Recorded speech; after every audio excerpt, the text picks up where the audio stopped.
Hello students, today we are going to learn a poem named Lord Ullin's Daughter by Thomas Campbell. In order to recognize and understand the features of the poem Lord Ullin's Daughter by Thomas Campbell, it is useful to look at the life and background of Thomas Campbell himself. Thomas Campbell was born in Scotland. He is chiefly remembered for his sentimental poetry dealing specially with human affairs. He is a Scottish poet who wrote motivational literature, often very emotional. In 1799, he wrote The Pleasures of Hope, a traditional 18th century survey in heroic couplets. He also produced several stirring patriotic war songs.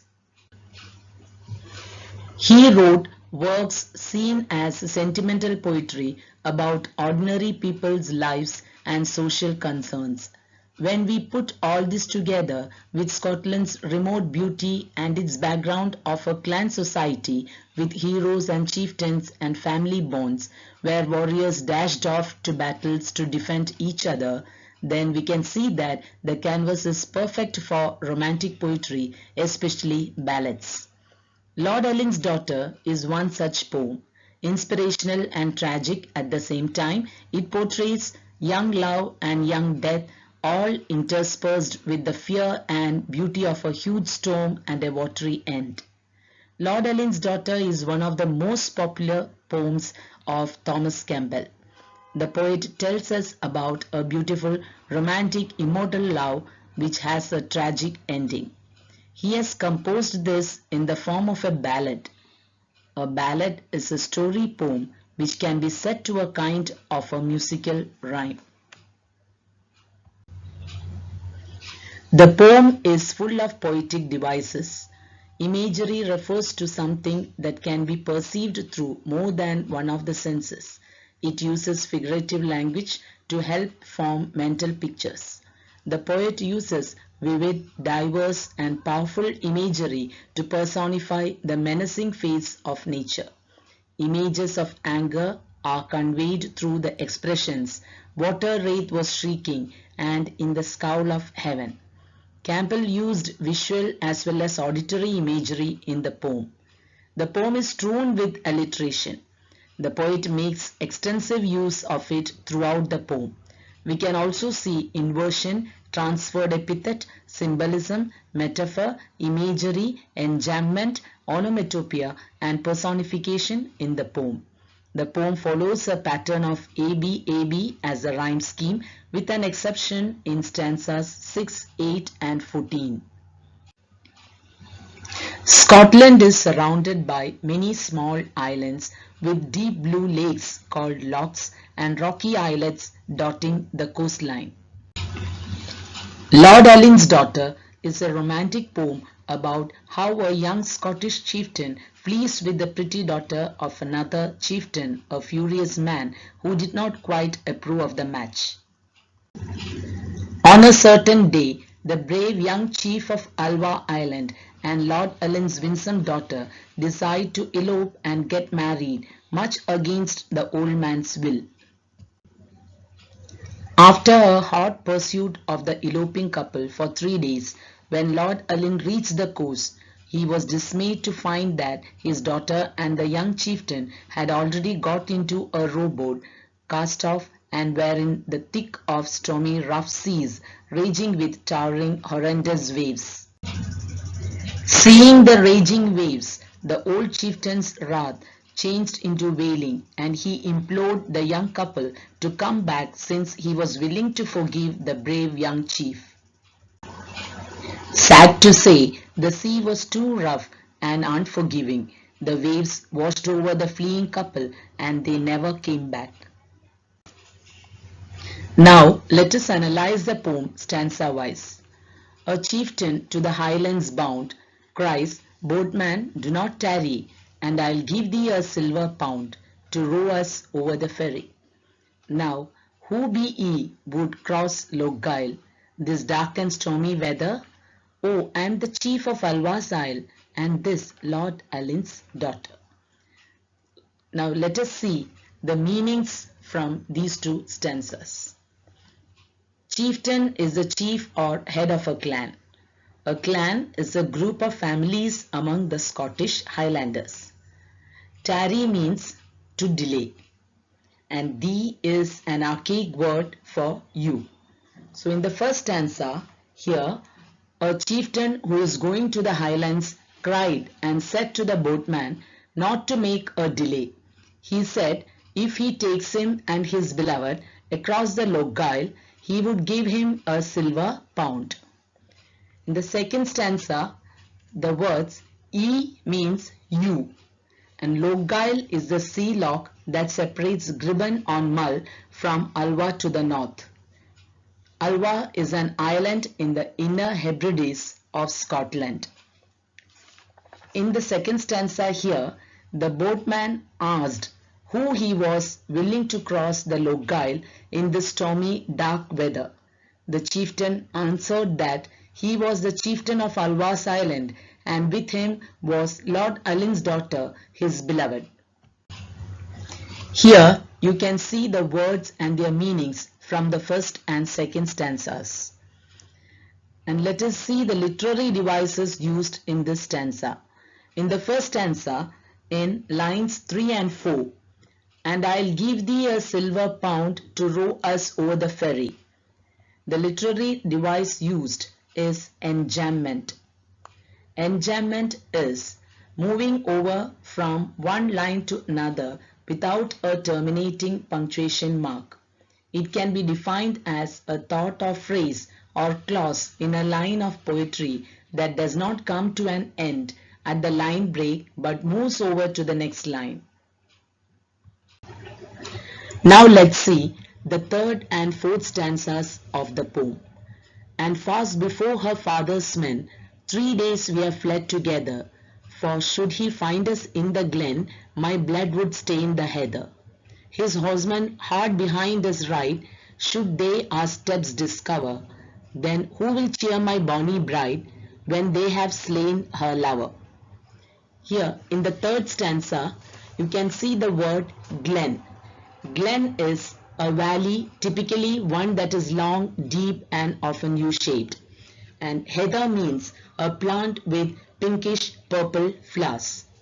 Here the poet says, the young chieftain requests the boatman to take them quickly before her father's men arrives. He said that they fled together for 3 days. If her father, Lord Ullin, finds them, he would stain the heather with the chieftain's blood. And in the fourth stanza, Lord Ullin's horsemen are closely pursuing them. His horsemen hard behind us ride, should they our steps discover, then who will cheer my bonny bride? So the poet says, Lord Ullin's horsemen are closely pursuing them. If they find them, they will kill the lover, the chieftain. Then who will cheer my bonny bride when they have slain her lover? Then there will be no one to make his beautiful bride. Bonny bride means lovely, beautiful bride. So there will be no one to make his beautiful bride happy. Now have a look at the literary devices used in the third stanza. In this stanza, the literary devices used are inversion and alliteration. Inversion is used in the first line, and fast before her father's men. Inversion is a literary technique in which the normal order of words are reversed in order to achieve a particular effect of emphasis. In the first line here, alliteration is also used. And fast before her father's men. The consonants F is repeating in the words fast and fathers. As you know, alliteration is the repetition of the same consonant sounds at the beginning of words that are in close proximity to each other.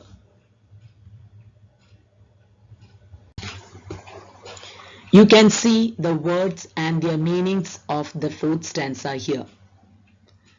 Look at the literary devices used in this stanza now. Here too, you can see the use of inversion and alliteration. In the first line, his horsemen hard behind us ride. And in the second line, should they our steps discover, inversion is used. And alliterations used in this stanza are his horsemen and bonny bride. In the first line, his horsemen hard behind us ride, we can see the repetition of the consonant letter H in his and horsemen. Likewise, in the third line, then who will cheer my bonny bride? The consonant letter B is repeated in the word bonny and bride. So it is an alliteration. Let us read the stanza 5 and 6 of the poem. Outspoke the hardy Highland wight, I'll go, my chief, am ready. It is not for your silver bride, but for your winsome lady. And by my word, the bonny bird, in danger shall not tarry. So though the waves are raging wide, I'll row you over the ferry. In the fifth stanza, outspoke the hardy Highland wight. Hardy means strong. Wight means brave, valiant. Outspoke the hardy Highland wight, I'll go, my chief, am ready. The brave Highland boatman said that he was ready to take them over the ferry. It is not for your silver bride. Silver bride means bright silver pound. But for your winsome lady. Winsome lady is a beautiful lady. So the boatman said that he would do so not because the chieftain offered a bright silver pound, but only for his beautiful bride. And in the sixth stanza, and by my word the bonny bird in danger shall not tarry. The boatman says that he sware not to keep the lady, Lord Ullin's daughter, in danger any more. By my word means swearing by my word. The boatman swears by his word. Bonny bird is Lord Ullin's beautiful daughter. So the boatman said that he swore not to keep the lady in danger anymore. So though the waves are raging wide, I'll row you over the ferry. Though the waves are getting violent and furious, he will row them over the ferry. The literary devices used in the fifth stanza are inversion and alliteration. Inversion is used in the first line, outspoke the hardy Highland wight. And in the third line, it is not for your silver bride. Also in the first line, hardy Highland is an example of alliteration used. Outspoke the hardy Highland wight. Here we can see the repetition of the consonant letter H. The literary devices used in the sixth stanza are enjambment and alliteration. Enjambment is used in the first line, and by my word the bonny bird in danger shall not tarry. And you can see alliteration used in the word bonny bird. Let us read the seventh and eighth stanzas of the poem. By this the storm grew loud apace, the water wraith was shrieking, and in the scowl of heaven each face grew dark as they were speaking.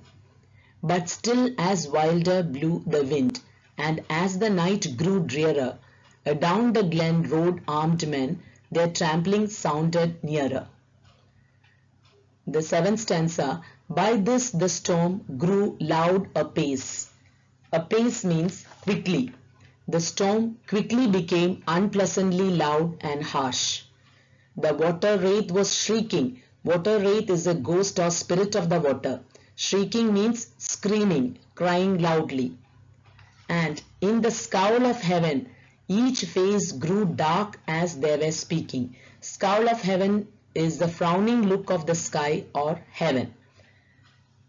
So, in the meantime, the storm turned to be rough and violent. The water had assumed a ghost-like shape and form and seemed to be screaming. All the faces who were speaking grew dark in the frowning sky. But still as wilder blew the wind, and as the night grew drearer. But the wind was blowing rough, wild, and as the night grew drearer, night became more dark. Adown the glen rode armed men. Adown means downward. The glen is a valley. Their trampling sounded nearer. Trampling is the stamping sound of the horses. So the wind was blowing rough and violent, and the night grew more deserted and fearful. Suddenly the armed men of Lord Ullin rode down the valley. The stamping of their horses could be heard coming nearer. Let us see the literary devices used in the 7th stanza. This stanza is full of poetic devices. Alliteration, personification, symbolism, and metaphor is used in this stanza. Alliteration is used in the second line. The water wraith was shrieking.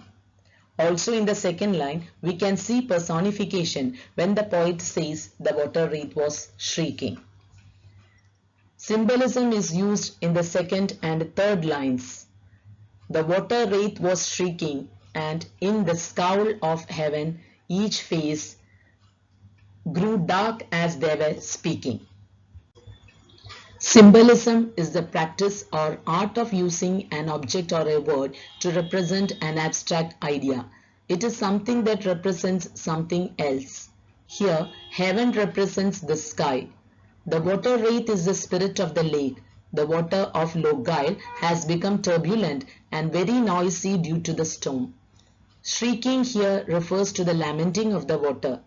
The poet has used a symbolism to prepare the reader for what is going to happen. The spirit of the lake seems to be lamenting at the death of the two lovers. Metaphor is a hidden comparison, not using as or like when one thing is said to be another. In this stanza, metaphor is used in the line, the water wraith was shrieking. Here, the stormy sea is compared to a shrieking ghost. And in the scowl of heaven, each face grew dark as they were speaking. Here, the scowl of heaven, heaven is compared to a man showing angry face. The literary devices used in 8th stanza are inversion and onomatopoeia. In the first line, but still as wilder blew the wind, and in the third line, adown the glen rode armed men, we can see the use of inversion. And onomatopoeia is used in the fourth line when the poet says, their trampling sounded nearer. Onomatopoeia is defined as a word which imitates the natural sounds of a thing. It creates a sound effect that mimics the thing described, making the description more expressive and interesting. So here the word trampling is onomatopoeia. Let us read the 9th and 10th stanzas of the poem. O haste thee haste, the lady cries, though tempests round us gather, I'll meet the raging of the skies, but not an angry father. The boat has left a stormy land, a stormy sea before her, when, oh, too strong for human hand, the tempest gathered over her. The 9th stanza, oh, haste thee haste, the lady cries. Haste means be quick.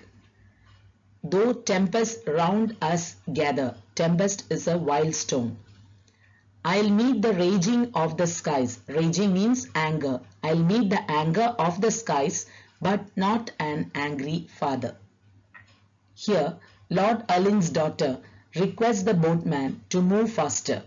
Though wild windstorm is gathering all around them, she would prefer to face the anger of the sky than to face her angry father.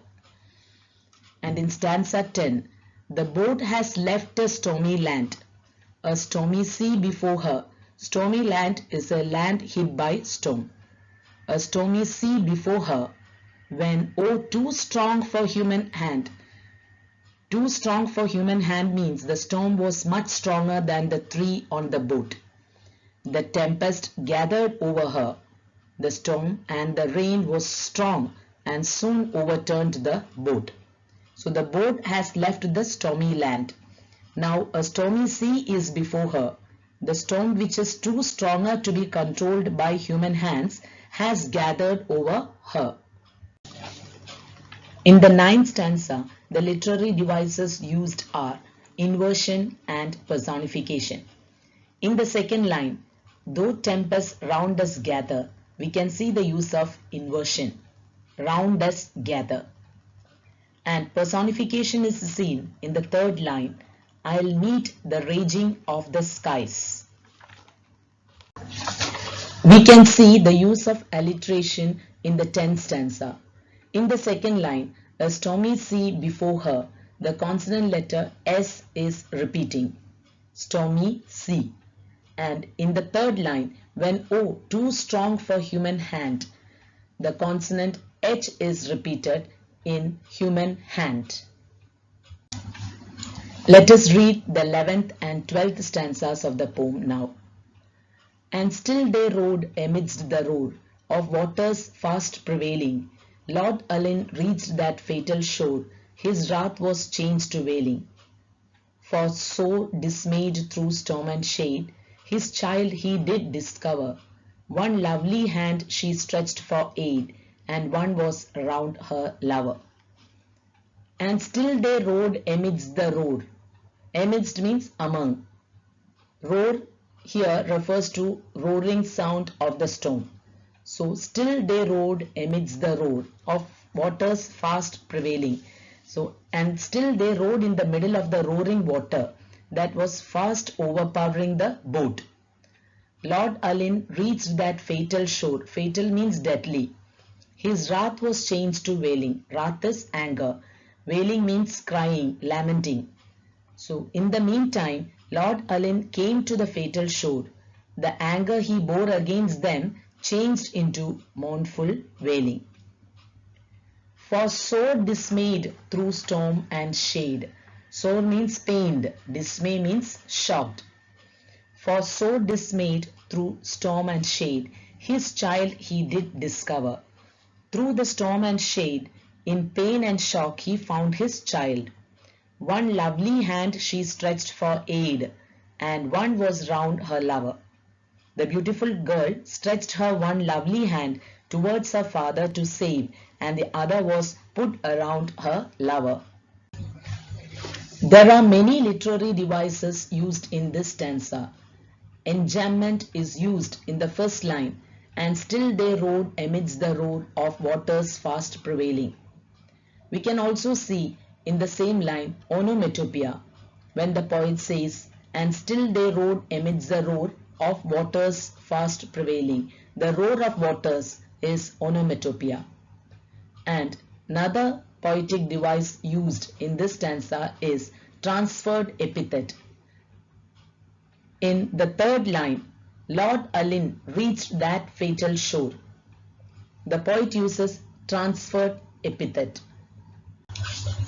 Transferred epithet is a figure of speech in which an adjective or an adverb is transferred from a noun to which it belongs to a noun with which it fits only grammatically but not logically or practically. Fatal shore in this stanza means Lord Ullin's daughter dies as her boat capsizes on leaving the shore. Thus, it is the boat journey that is fatal, but this outcome has been transferred to the shore. Some other examples for transferred epithet are sleepless night, a careless match, a terrible day, etc. In this stanza, the poet uses inversion and alliteration as poetic devices. Inversion is used in the second line, his child he did discover. We can also see the use of alliteration in the same line when the poet says did discover. And in the third line, one lovely hand she stretched for aid. We can see alliteration in the words she stretched. Now let's see the last two stanzas of this poem. come back, he cried in grief, across this stormy water, and I'll forgive your Highland chief, my daughter, oh my daughter. It was vain, the loud waves lashed the shore, return or aid preventing. The water wild went over his child, and he was left lamenting. come back, he cried in grief. Grief means great pain. Across this stormy water. Lord Ullin cried in grief and asked his daughter to come back across the stormy water. And I'll forgive your Highland chief, my daughter, oh my daughter. He promised her that he would forgive her lover, the Highland chief. It was vain, the loud waves lashed the shore, return or aid preventing. It was vain, vain means useless.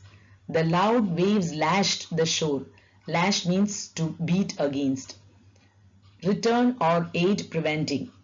So, as the violent loud waves had made the Logile terrible, the Lord's cry was in vain. No aid from outside or no return of them from the water was possible. The water wild went over his child, and he was left lamenting. Lamenting means wailing, crying. A big wave dashed over his child, and he was left mourning. The poetic device used in the 13th stanza is repetition. come back, he cried in grief. Here, come back is repeated. And in the fourth line, my daughter, oh my daughter, you can see repetition. In the last stanza of the poem, the poet uses inversion and alliteration as literary devices. In the second line, return or aid preventing, and in the third line, the water wild went over his child, we can see the use of inversion. And alliteration is seen in the first, third and fourth lines of this stanza. It was vain, the loud waves lashed the shore. And the third line, the water wild went over his child. Water wild is an alliteration. And he was left lamenting, the last line. Left lamenting, we can see the alliteration used.